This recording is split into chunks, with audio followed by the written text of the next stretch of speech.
normalizar que niños y niñas entren en aguas, que vivan entre aguas negras, aceptar y solo lamentar que enfermen por la calidad del agua que beben, o que comunidades enteras enfrenten violencia por falta de este importante recurso. El agua no puede seguir siendo rehén de intereses particulares. Es un derecho humano que debe garantizarse por encima de todo. Esta agenda es una guía técnica y ética para orientar nuestras decisiones colectivas. Invitamos a todos los sectores aquí presentes a hacer la suya, utilizarla como marco para políticas públicas, proyectos de infraestructura, planes educativos y estrategias ambientales. El conocimiento está aquí, el diagnóstico es claro, las rutas están trazadas. Lo que ahora se necesita es voluntad compartida, coherencia institucional y acción conjunta.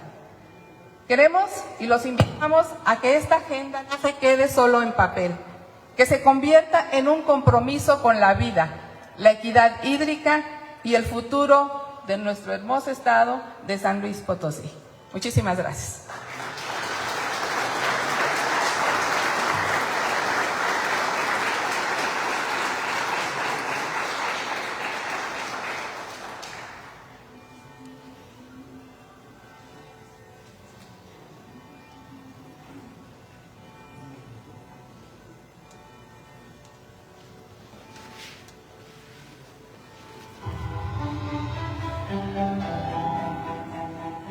La Universidad Autónoma de San Luis Potosí, comprometida con la responsabilidad social y ambiental, presenta una agenda hídrica actualizada, enfocada ahora en la zona metropolitana, considerando la interdependencia de los municipios que la conforman respecto a un recurso hídrico compartido y limitado. Esta agenda propone acciones prioritarias para enfrentar la crisis, reconociendo que el manejo inadecuado del agua en un área puede afectar a toda la región, comprometiendo incluso el acceso al agua para futuras generaciones.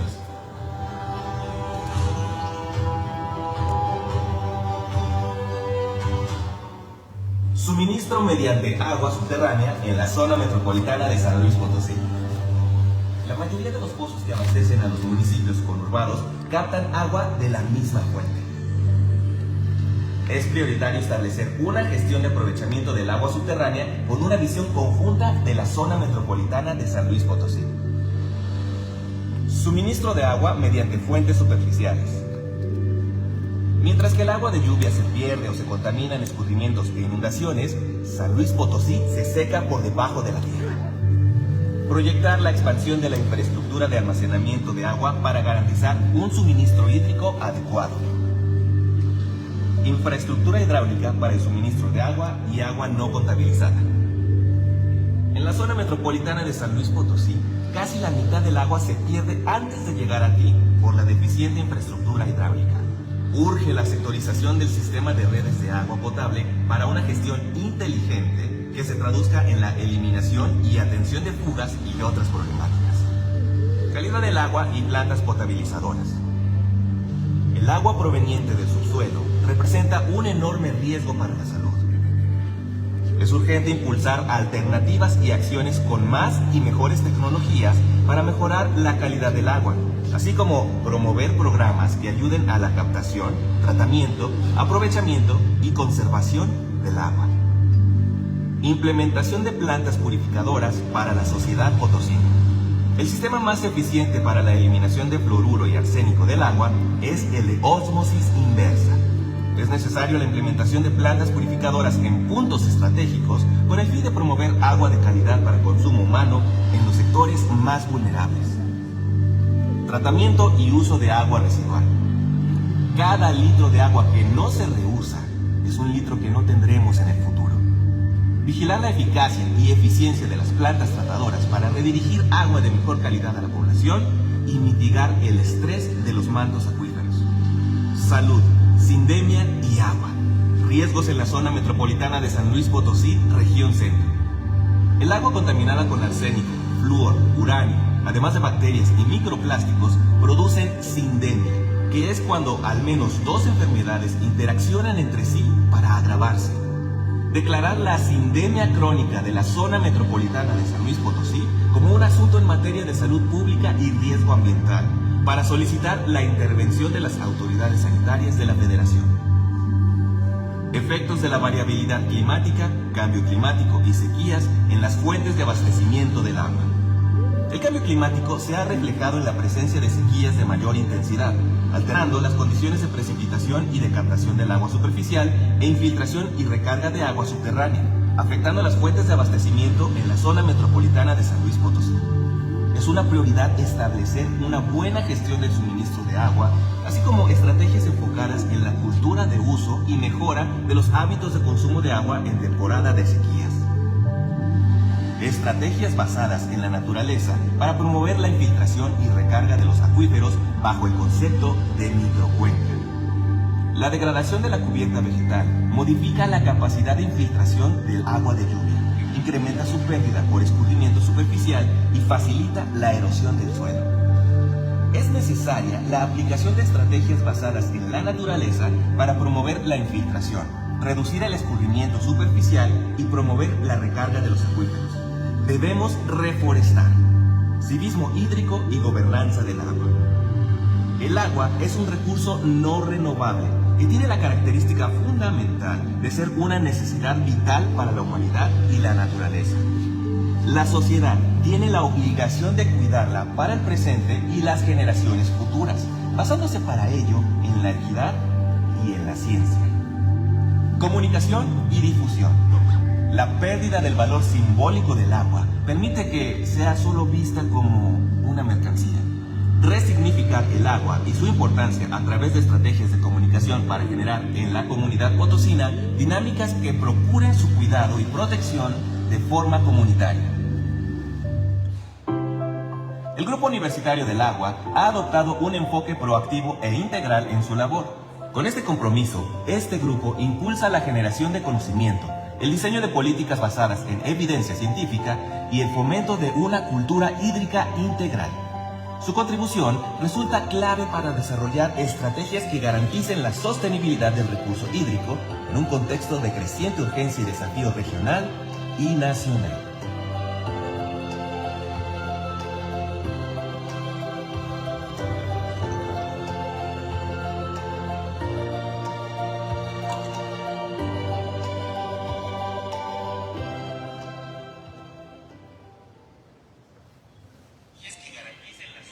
Escuchemos ahora a la doctora Catalina Alfaro de la Torre, investigadora de la Facultad de Ciencias, que hará la presentación de la Agenda Hídrica de la Zona Metropolitana de San Luis Potosí.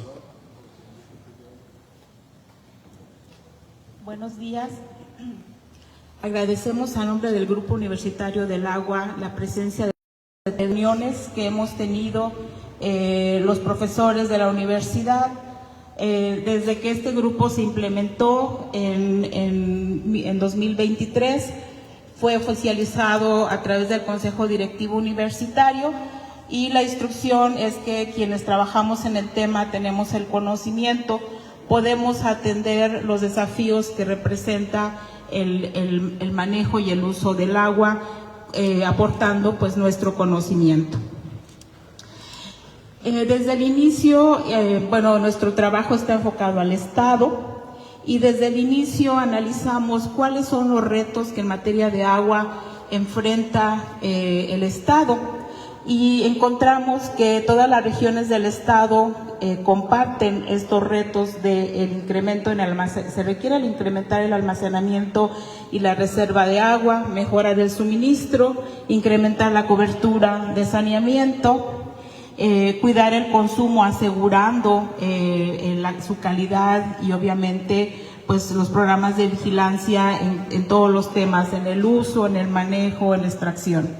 Adoptamos como eje rector el garantizar el derecho humano al agua de los habitantes del estado de San Luis Potosí y justamente pues no es sencillo este cumplimiento, porque en primer lugar el derecho humano al agua pues involucra también el saneamiento, no es divisible, o sea, no se pueden manejar por separado. Y también el cumplimiento del derecho humano al agua impacta en otros derechos fundamentales como son el derecho a la salud y el derecho a una vivienda digna.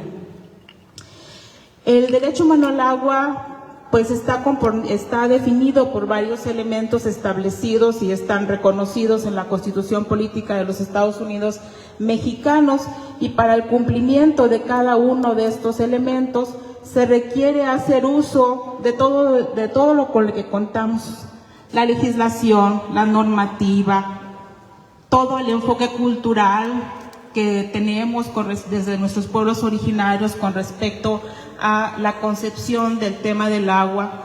Tenemos mecanismos legales para la resolución de controversias cuando hay un tema relacionado con el agua, y tenemos el conocimiento. En 2023 hicimos una primera presentación, la primera entrega. Ustedes pueden consultar la información en el sitio web del grupo. Y en esta primera entrega nos enfocamos a la zona metropolitana. No porque todo el resto del estado no sea importante, sí es muy importante, pero en la zona metropolitana tenemos la población del estado, la mayor proporción de la población del estado, y también tenemos pues un polo económico muy importante, ¿verdad? Entonces la atención al tema del agua pues es bastante complejo. Como ya se les ha anunciado en esta serie de trabajos que hemos tenido, en esta reflexión que hemos emprendido, consideramos que la zona metropolitana está constituida por 8 municipios, y no estamos haciendo alusión a las definiciones manejadas en el INEGI y en otras fuentes en el sentido económico, sino en que comparten recursos superficiales y subterráneos, de tal manera que las decisiones en el uso y manejo del agua en un municipio van a impactar los recursos de los que dependen los otros municipios. De esa manera, nosotros consideramos que las acciones y los acuerdos que se tomen entre los municipios son fundamentales para asegurar que la población y todos los sectores que dependen del agua tengan acceso a ella. Por otra parte, desde el inicio de la conformación de este grupo, establecimos este objetivo general y definitivamente objetivos específicos que estamos atendiendo a través del análisis de los diferentes temas que ustedes pueden ver reflejados en los objetivos específicos. Y hemos adoptado un modelo propuesto por el Banco Mundial en 2021. Este modelo está sustentado en la economía circular, en una economía circular resiliente, y ustedes van a entender por qué. Si ustedes observan la figura, van a ver que en el centro están los usuarios, las ciudades, la agricultura, la industria, y a todos ellos se les debe de proveer agua. Pero para que nos alcance para todos se necesita pues suministrar, reciclar, reutilizar, tratar y proteger los sistemas naturales que nos permiten mantener los cuerpos de agua. Si eso se da de manera equilibrada, podemos estar logrando alcanzar el abastecimiento y la disponibilidad de agua para ahorita y para el futuro. Entonces nosotros adoptamos este modelo como un ejemplo que nos puede permitir analizar toda la problemática del agua y dar las soluciones viables, sin olvidar que si nosotros nos enfocamos al suministro, tenemos que estar pensando por fuerza en la recuperación de ese recurso a través del tratamiento de las aguas residuales, que además nos ofrecen ventajas porque nos generan residuos que son aprovechables como fertilizantes, y esa agua tratada la podemos volver a utilizar. Y también no podemos pensar en el suministro si no protegemos las fuentes de agua. No podemos decir que si una comunidad depende de un manantial y hay un aprovechamiento en las zonas de recarga del manantial, esa población de manera sostenible va a tener agua. Ya ha pasado, el año pasado en la crisis severa que tuvimos, hay poblaciones que se quedaron sin agua. Bueno, para esta agenda hídrica, nosotros definimos un objetivo primario, que es impulsar que el agua debe manejarse con una visión integral e intermunicipal. Y vamos a insistir en este punto porque estamos convencidos que es la única manera de hacer frente a la crisis. Con base en los comportamientos de los flujos subterráneos que estamos estudiando, considerando las fuentes superficiales que también estamos estudiando, priorizando la protección de las zonas de recarga de los acuíferos y las zonas de escurrimiento que alimentan esos cuerpos de agua. Y aquí nos falta decir, involucrando a todos los sectores. Para ello hemos establecido prioridades que hemos definido en términos de tiempo: corto plazo, mediano plazo, largo plazo. Estos son los tiempos en los que las acciones son alcanzables. Y si ustedes se fijan, no tienen relación con la duración de una administración municipal, estatal o federal.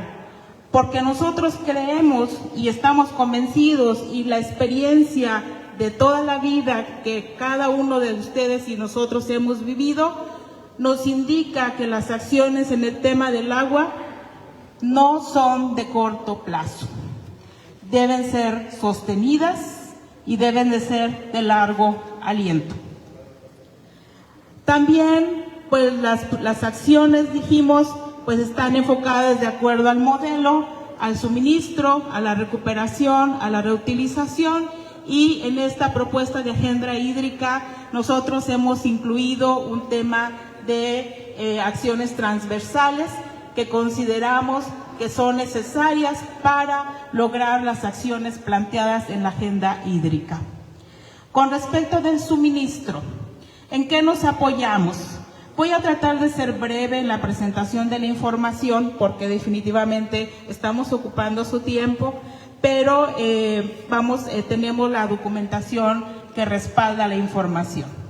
En el tema de aguas subterráneas, la Universidad Autónoma de San Luis Potosí ha estudiado el tema desde hace más de 60 años. Alrededor del año 65 se alertó sobre la presencia de fluoruros en unos pozos en la zona metropolitana, y desde el año 85 se ha dicho que estamos haciendo una extracción intensiva de agua y se hablaba ya de una sobreextracción hace 40 años. ¿Por qué no nos creían? Porque a lo mejor no había o no se evidenciaba que efectivamente había esta situación.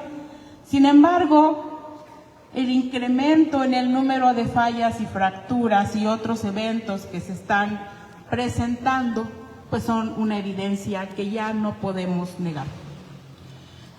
Tenemos que conocer mejor los sistemas de flujo del agua subterránea que sostienen el abastecimiento de los 8 municipios a los que hice referencia. Pero para eso se necesita trabajo de campo, trabajo de laboratorio, se necesitan recursos.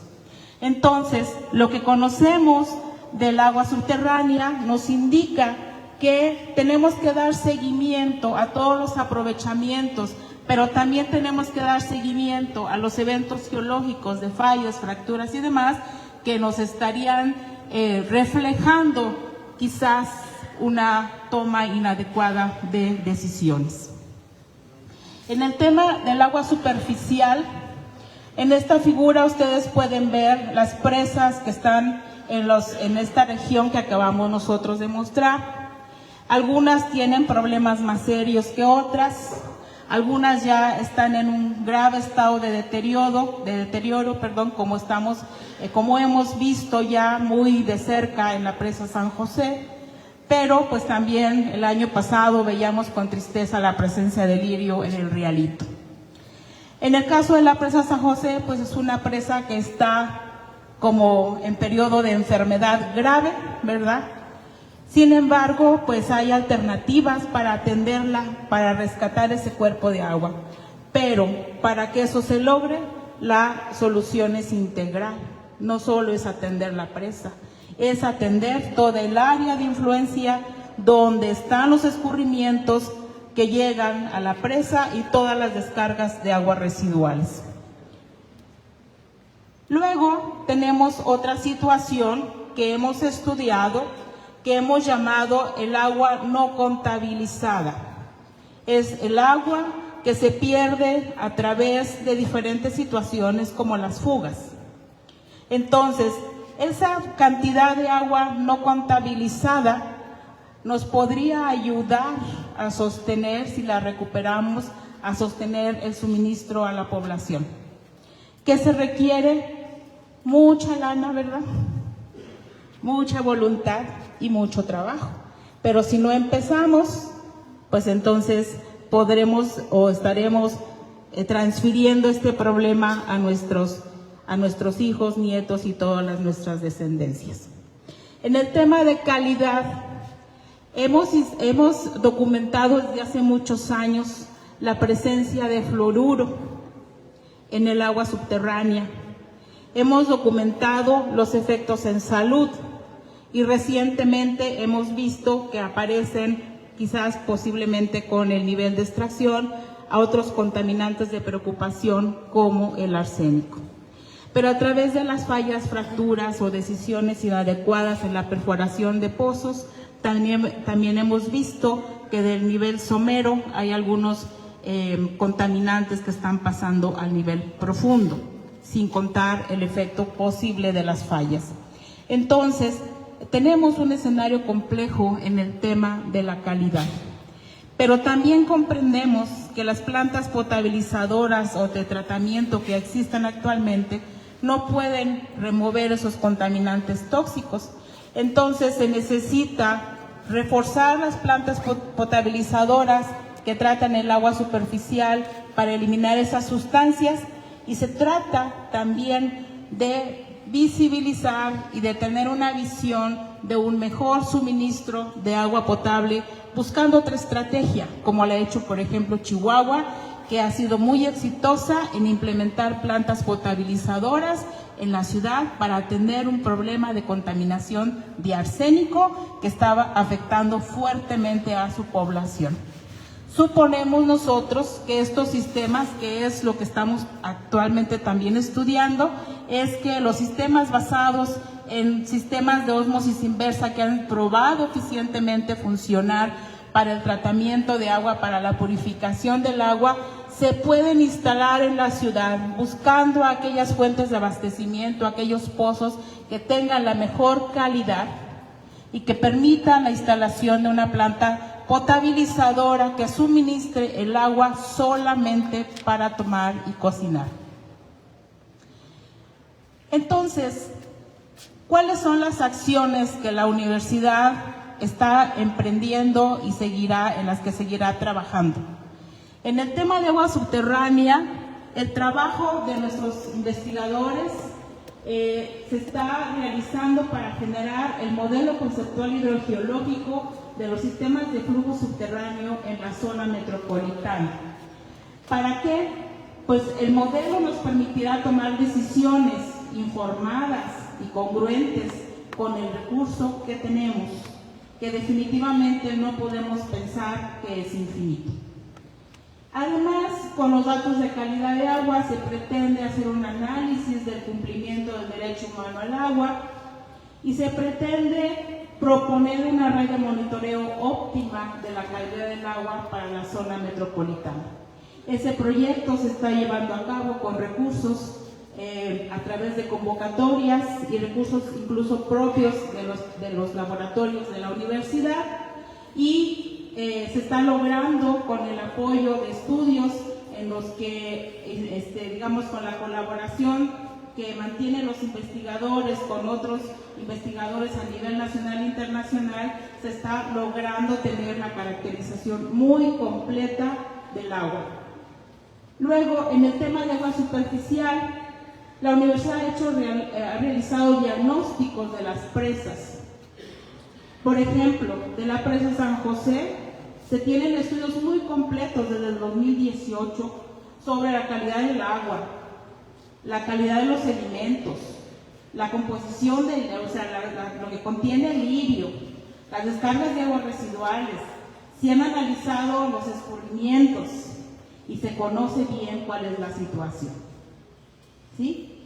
Y desafortunadamente o afortunadamente esa información, pues como ha sido puesta a disposición, ha servido incluso para integrar demandas. Entonces, además del diagnóstico de las presas, proponemos la implementación de sistemas urbanos de drenaje sostenible para el manejo del agua pluvial y residual. En calidad y potabilización y en potabilizadoras, pues con los estudios de calidad de agua subterránea y agua superficial, podemos realizar un estudio de riesgo acumulado en salud por la presencia de los contaminantes. Nosotros ahora estamos trabajando en escuelas, implementando o proponiendo la implementación de sistemas de purificación que puedan manejar en la escuela, pero la instalación no es solo el tratamiento del agua, sino del agua de rechazo que se genera como subproducto del sistema de tratamiento, para que haya un aprovechamiento integral del agua en las escuelas. Y con ese conocimiento, nosotros creemos que podemos incidir en lo que sería la propuesta de las purificadoras para la sociedad. ¿Qué consideramos que corresponde al sector oficial? Bueno, esencialmente, pues en la red de monitoreo que se proponga, implementarla y darle seguimiento, aprovecharla, utilizarla, monitorear, ¿verdad? Y pues ahora sí que nos dejen el acceso a los datos oficiales y el acceso a las fuentes de abastecimiento. Nuestros geólogos no nos dejarán mentir que para este estudio del modelo del acuífero estamos batallando bastante, porque no nos permiten el acceso a los pozos. No queremos ventanear a nadie, solo queremos tener un estudio actual del sistema de agua subterránea. En el agua superficial, definitivamente, pues hay que hacer los estudios que correspondan, actualizar los estudios que correspondan cuando a construcción de nuevas presas se refiere, como ahorita estamos en el tema de la presa de las Escobas. Elaborar los estudios prospectivos para buscar otras fuentes de aprovechamiento. Nosotros aquí nos hemos enfocado a la Sierra de Álvarez, pero quizás tendremos que pensar en otros sitios, ¿verdad? Y continuar obviamente con el mantenimiento y el equipamiento de las presas. Nosotros aquí consideramos que el acceso a las presas debe estar controlado y que el saneamiento de las zonas donde ocurren los escurrimientos que van a las presas se debe de restaurar. No hay otra manera de mejorar la captación de agua en las presas.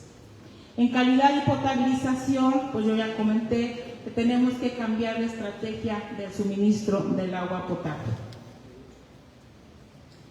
Y en el caso del agua no contabilizada que mencionaba, pues sí, la sectorización tendría que ser. Una vez que el agua de los pozos se extrae, hay que darle el uso máximo para disminuir la extracción. Y el uso máximo significa que esa agua hay que recuperarla, hay que tratarla y hay que reusarla. En el tema de recuperar, involucra no solamente el tratamiento de las aguas residuales, sino las estrategias para la captación y manejo de las aguas pluviales. Allí, en este tema, también tendremos que pensar en la instalación de los sistemas urbanos de drenaje sostenible, y en el tratamiento de las aguas residuales, pues tenemos que ver esas aguas a quién se les debe de enviar, con qué proceso de tratamiento podría ser. Y incluyen las aguas residuales domésticas y las aguas residuales de otros sectores. El manejo eficiente de esa agua residual permitirá mandarla a un reuso apropiado y recuperar agua o disminuir la extracción del agua subterránea.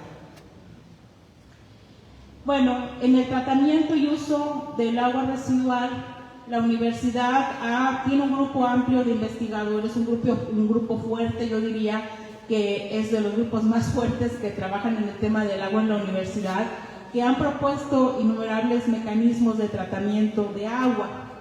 Pero podemos también, o estamos haciendo de hecho un análisis de la situación, y nuevamente aquí insisto en que nos enfrentamos a la dificultad del acceso a los datos. Y bueno, pues este diagnóstico que nosotros proponemos, podemos trabajarlo con el sector oficial para poder visibilizar otros aprovechamientos, por ejemplo, sustituir agua de primer uso por agua tratada en la agricultura. Y ahí se requiere tener una claridad entre que el agua reúne las características apropiadas para la agricultura y no represente un riesgo ni para los trabajadores ni para los usuarios de los productos que se generen. En el tema de reutilizar y restaurar, nosotros nos enfocamos a dos temas principales. Todo lo que tiene que ver con los efectos climáticos, porque al final van a incidir en las fuentes de abastecimiento de agua. Necesitamos, la universidad tiene datos ya de varios estudios que ha generado sobre los cambios espaciales y temporales en las precipitaciones y en las temperaturas, en la definición de algunos eventos extremos que han resultado, por ejemplo, en precipitaciones intensivas.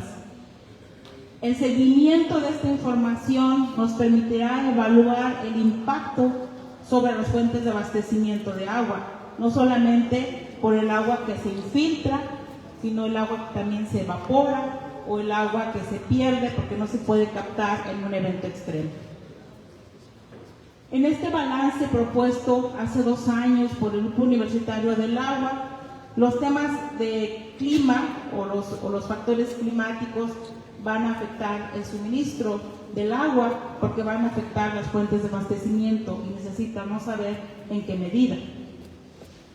En el tema de las cuencas, la universidad tiene experiencia de intervención en la zona metropolitana. El grupo de la Facultad de Agronomía ha trabajado en la cuenca de Portezuelo y Monte Caldera, también un poco por allá en la zona de Escalerillas.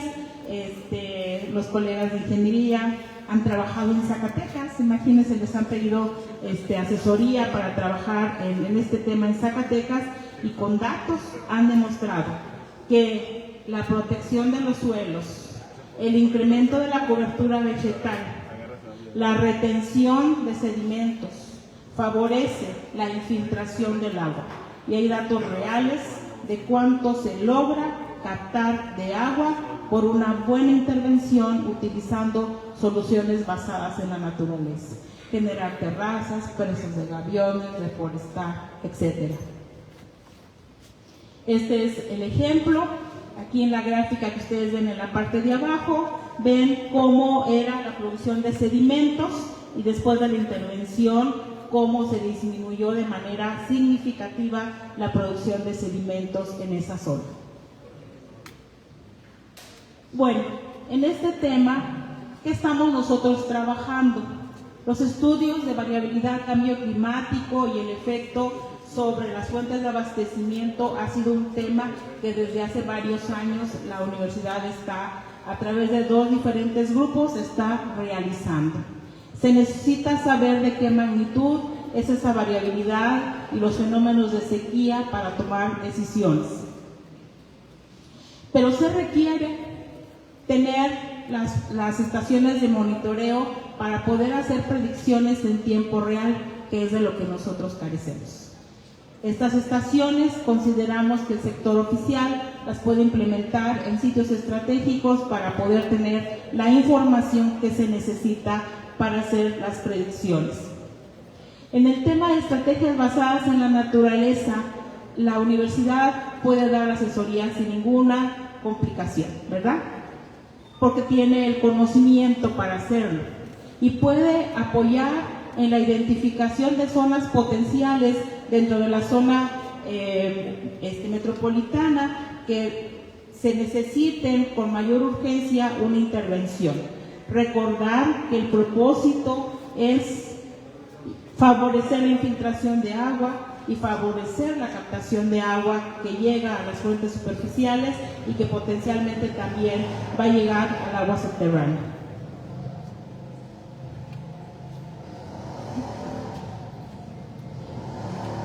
Bueno, en el sector oficial decíamos que en el tema de cambio climático y variabilidad climática se requiere promover la instrumentación con estaciones meteorológicas automáticas en el estado de San Luis Potosí para un monitoreo continuo y registros históricos, tener registros históricos que permitan hacer estimaciones en tiempo real.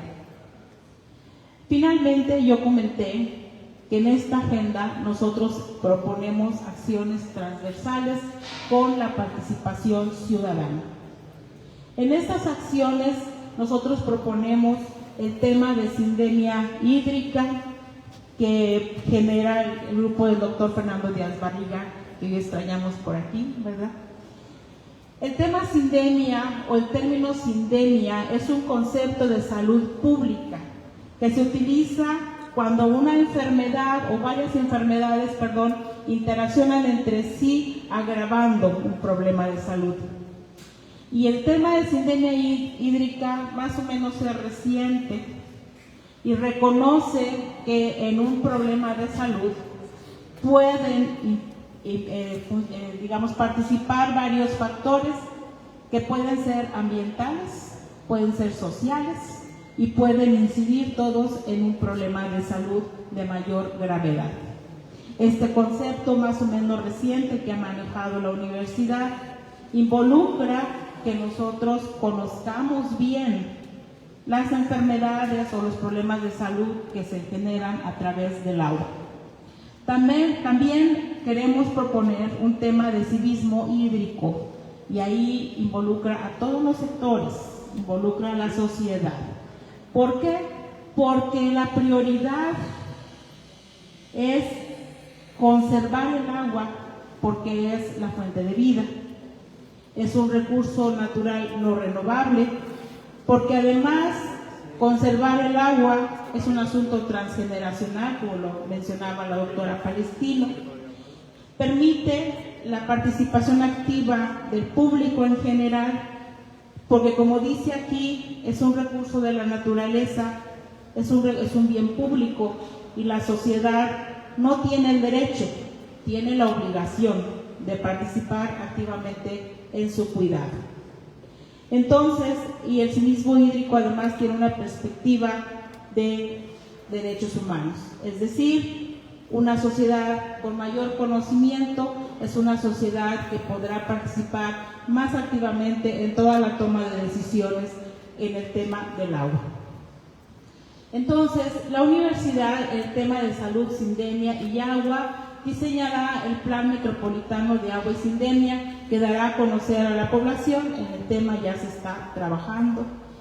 Se ofrece la capacitación del personal de salud en materia de riesgos en salud asociados al agua y se hará el monitoreo de algunos contaminantes que pongan en riesgo el suministro del agua potable.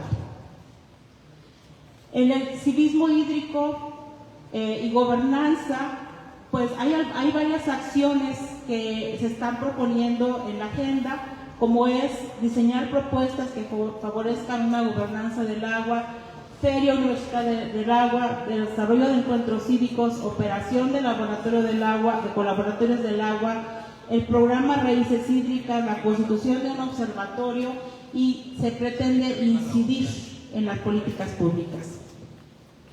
Finalmente, desde la comunicación y la difusión, a través de varias estrategias pretendemos llegar a todos los sectores de la población.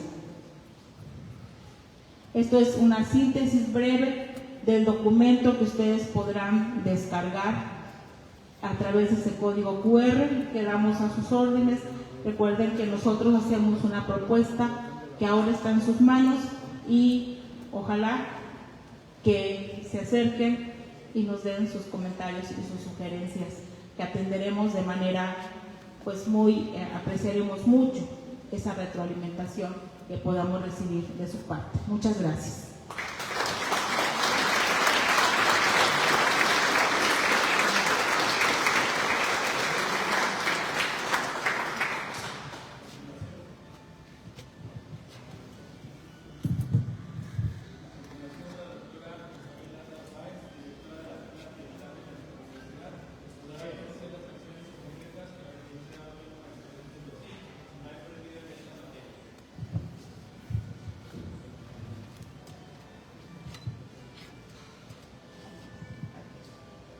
Muy buenos días a todos.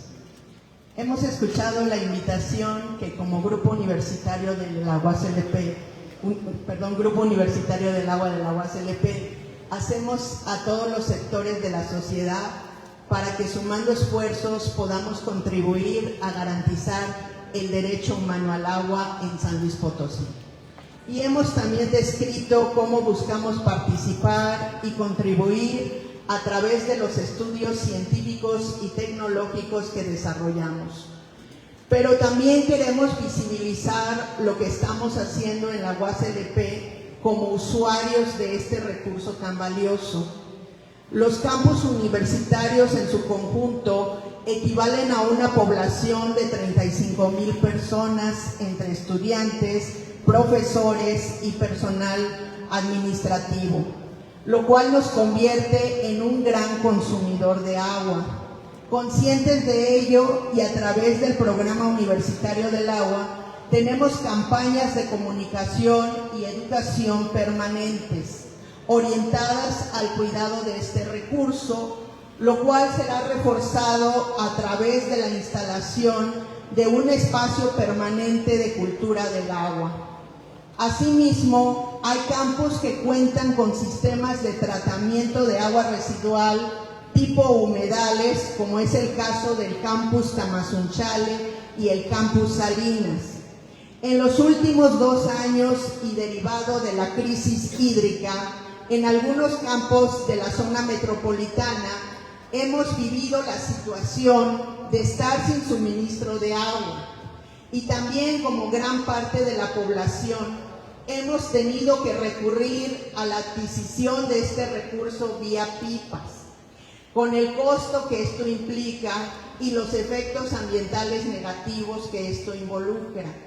Por ello, siguiendo lo que también recomendamos, se han emprendido varias acciones a nivel institucional, dentro de las que destaca el buscar el disminuir el consumo de agua por uso de sanitarios, para lo cual se han emprendido cambios a la infraestructura, como el reemplazo de los sanitarios y o la modificación de su descarga, que en algunos casos ha representado disminuciones del consumo de agua de más del 50%. Se ha iniciado un programa de mantenimiento para la detección y prevención de fugas de agua, lo cual está además alineado al desarrollo de un programa que busca fortalecer la sectorización del suministro en cada uno de nuestros campus, con la intención de tener un registro cuantitativo más específico que sirva como indicador para los planes de sustentabilidad y mejora de cada facultad. Este programa está de hecho enmarcado en un plan institucional denominado UASLP Sostenible que iniciamos en 2023. Como parte de las estrategias futuras, está en desarrollo la evaluación técnica y económica para la implementación de plantas de tratamiento de agua, así como sistemas de cosecha de lluvia. Lo primero está siendo evaluado en el campus Zona Poniente y lo segundo es ya una realidad en el campus de la Unidad Académica Multidisciplinaria Región Altiplano y está siendo evaluado en el campus Pedregal. Esto es solo un resumen de cómo la UASLP reafirma su compromiso de promover el cuidado y valoración del recurso agua, no solo como un discurso, sino y sobre todo con acción. Gracias.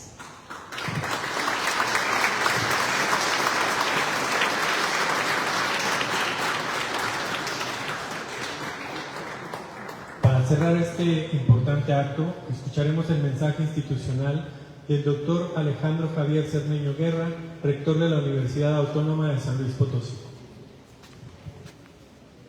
Gracias, muy amable. Buenos todavía días, pero sí, buenos días tengan todos ustedes.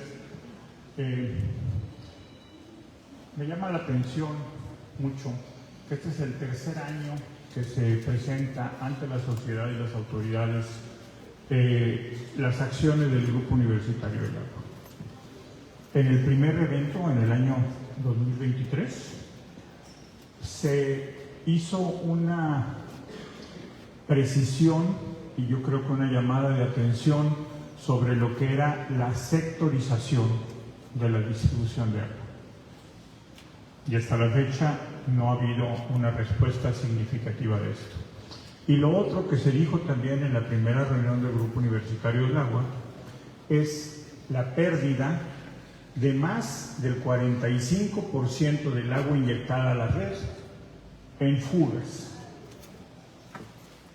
Si están aquí las autoridades de Conagua, a las cuales les agradezco su presencia, por supuesto agradezco la presencia de la licenciada Ana Sofía Aguilar González, subsecretaria de Enlace Interinstitucional y nuestra representante, el señor gobernador. Muchísimas gracias por su presencia, licenciada. Y del licenciado Darío Fernando González Castillo, delegado de Conagua, muchas gracias. Agradezco a las diputadas, diputados de esta legislatura, presidentes municipales de la zona metropolitana, integrantes del gabinete estatal, integrantes de la Comisión del Agua de los municipios que integran la zona metropolitana, representantes del sector público, del sector privado, directores de la universidad, funcionarios y también, por supuesto, a nuestros representantes de cámaras empresariales, académicos, integrantes del Grupo Universitario del Agua, por supuesto, nuestros consejeros del Consejo Asesor Externo de la Universidad. Y todos ustedes, muchísimas gracias a todos los presentes, a toda la sociedad en general. Es importante reconocer estos asuntos que habíamos planteado desde la primera vez, la sectorización y la pérdida de agua en la red. Si no estoy en un error, y aquí está el delegado con agua que podría corregirme si es esto un error, la red, lo que se inyecta en la red se pierde alrededor del 45%. El Realito nos inyecta el 30%. El costo mensual del Realito es millonario y si invirtiéramos ese dinero en corregir la red, pudiéramos no necesitar el Realito. Sin embargo, la red de agua es verdaderamente anquilosada y los crecimientos de la ciudad han sido devastadores para el medio ambiente. Algunos de ustedes, que ya no somos nada jóvenes, recordarán que cuando íbamos de día de campo, de paseo al Cerro de la Corona, había un pequeño manantial ahí. Ahora hay casas, ya no hay manantiales. Entonces, el crecimiento de la ciudad ha sido desordenado. Vivir en esas zonas de los cerros han sido costosas para la infraestructura hídrica. Subir el agua hasta allá es mucho más caro. Y otra de las cosas que nos debe llamar la atención y que hace 60 años ya la universidad puso el dedo en esa llaga y se hizo las primeras aportaciones a la sociedad, es que el agua de los pozos, probablemente hace 60 años era un agua que se encontraba 80, 100 metros, ahora están llegando a cerca de 350, 400 metros. El agua actual, en aquella época podías tomar el agua de los pozos prácticamente directo, porque era un agua muy pura. Ahora esa agua está contaminada con azufre, con fluoruro, con microplásticos. Entonces todo esto ha cambiado y nos ha hecho la necesidad que bien dijo la doctora Catalina y la doctora Gaby Palestino respecto a que en aquella época el agua de los pozos se podía inyectar directamente a la red y ahora tendría que ser tratada y pasada por filtros que la potabilicen, y no lo estamos haciendo. Ahora, el derecho al agua es un derecho humano, pero la verdad, nadie está obligado a lo imposible. Y llegará un momento en que aunque las autoridades quieran, si no hay agua ni en el subsuelo, pues la humanidad va a sufrir mucho. Ya se había comentado hace muchos años que la Tercera Guerra Mundial iba a ser por agua. Ya nuestro vecino del norte nos está reclamando agua. Las presas del estado de Coahuila y Chihuahua se vieron afectadas para tener que pagar esa deuda del agua. Nosotros no tenemos agua que pagar porque no tenemos agua. Esa es quizá una tranquilidad. Pero, por otro lado, y yo se los he comentado mucho, la presa de San José, que nutre básicamente la capital del estado, fue hecha hace aproximadamente 100 años y en ese momento la población de San Luis Potosí éramos, bueno, yo no estaba, pero éramos 300,000 habitantes. Hoy somos un poco más de 1 millón. Hoy debería de haber 5 presas de San José llenas, abastecidas, y no las hay. Ahora la presa de San José está sufriendo una contaminación terrible y también un deterioro en su aforo porque hay un asolve terrible. Entonces todo esto ya se ha dicho en repetidas ocasiones. El Grupo Universitario del Agua lo ha repetido por tercer año y estamos aquí muy contentos de que nos acompañen las autoridades representantes del Ejecutivo, delegados federales, representantes del Poder Legislativo, porque hay que hacer algo. Bien se dijo, el día de mañana probablemente nosotros lo suframos, pero sin duda nuestros hijos lo van a sufrir. Entonces hay que hacer algo por buscar conservar el agua superficial. Todos recordamos el año 2024 como un año de una sequía terrible en esta zona. Lo recordamos. Bueno, cuando llovió 2 semanas seguidas. Cuando llovió, el río Santiago estuvo despojando agua de la presa de San José por 8 o 10 días. Esa agua se perdió porque no tenemos capacidad de almacenar esa agua superficial. ¿Y qué pasa? Bueno, pues muy fácil. Sacamos agua antes a 100 metros, luego 150, 200, 350 metros. Y va a llegar un momento que el agua subterránea también se agote, porque no estamos dejando que se recarguen esos mantos. Yo veo esto como una gran llamada de atención a la sociedad. Ya se dijo, esto no es un problema del gobierno, no es un problema nada más de hacer más leyes que invoquen cuidado del agua. No es solamente incrementar el costo del agua, que yo creo que debería ser un punto importante a analizar, porque parece ser que se maneja en forma política el no permitir el incremento del uso del agua. Si ustedes van, el municipio, creo que en una de las zonas más desérticas del estado, que es Matehuala, tiene el mejor sistema de agua de todo el estado. Y es una zona desértica. Y si ustedes van a ciudades como Saltillo, tiene un extraordinario sistema de agua y es un clima muy similar al nuestro. Entonces hay que aprender de los demás. No solamente es negarnos a darle más recursos a los sistemas de agua por cuestiones políticas. Yo creo que hay que aprender que todos tenemos que poner de nuestra parte. El cuidado del agua no nada más depende de las industrias, no nada más depende de los consumos en las casas, también depende de que no se desperdicie esa agua que se inyecta a la red. Yo agradezco mucho a todos ustedes su presencia, a todos los que nos siguen por las redes sociales, a todo el Grupo Universitario del Agua, que ha hecho un trabajo maravilloso y que estoy seguro que lo va a continuar haciendo. Es importante que toda la sociedad sepa que los científicos de la Universidad Autónoma de San Luis Potosí han puesto el ojo en este problema desde hace 60 años y que seguimos o siguen ellos, los investigadores, insistiendo en la necesidad de cubrir este gran defecto que tenemos en un mal cuidado del agua. Les agradezco a todos su presencia y nuevamente mi agradecimiento al Grupo Universitario del Agua. Y recuerden, siempre autónoma, por mi patria educaré. Muchas gracias.